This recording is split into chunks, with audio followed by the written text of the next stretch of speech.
Olá, terceirão! Estamos de volta. E nessa videoaula continuaremos a falar sobre a aula 11.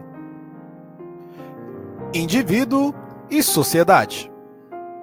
Iniciemos com o pensamento de Max Weber e sua interpretação sobre a relação entre o indivíduo e a sociedade. Será mais fácil compreender o pensamento de Max Weber a partir das questões que você vê no vídeo. Por que as pessoas tomam determinadas decisões?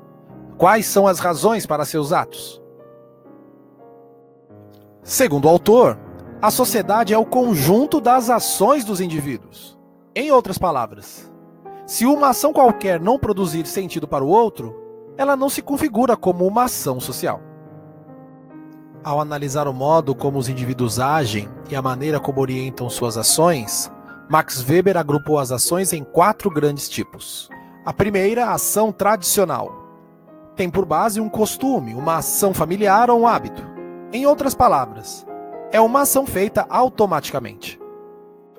Por exemplo, eu sempre fiz assim, ou lá em casa sempre se faz desse jeito. A segunda ação é a ação afetiva.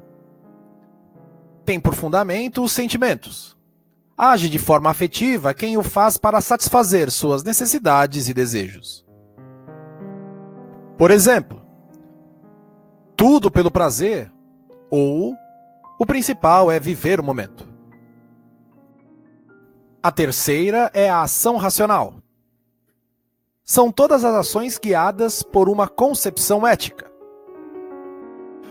Por exemplo, pagar as contas em dia, sinal de honestidade, ajudar ao próximo, uma demonstração de caridade, etc. A quarta é a ação instrumental com relação aos fins. Neste tipo de ação, o indivíduo pensa antes de agir, medindo as possíveis consequências de seus atos. Por exemplo, quem estuda para passar no vestibular, trabalhar para ter uma vida confortável, etc. Ao contrário do que propõe Durkheim, para Weber o indivíduo se sobrepõe à sociedade.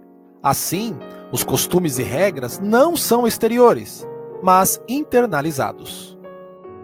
Agora, veremos a relação entre indivíduo e sociedade segundo Norbert Elias. Segundo Norbert Elias, não é possível pensar uma sociedade sem indivíduos e vice-versa. Tomemos como exemplo uma casa. Não se pode compreender uma casa, o todo, observando suas partes individuais, neste caso as pedras. Ao contrário, a casa se constitui através de inúmeras relações entre pedras, cimento, areia, etc. Assim, o mesmo caminho deve ser utilizado para se compreender a unidade entre indivíduo e sociedade. Dúvidas? Se sim, anote e traga para a sala de aula, ou deixe aqui nos comentários. Só que este capítulo ainda não acabou. Na próxima e última videoaula deste capítulo falaremos sobre Karl Marx. Até lá!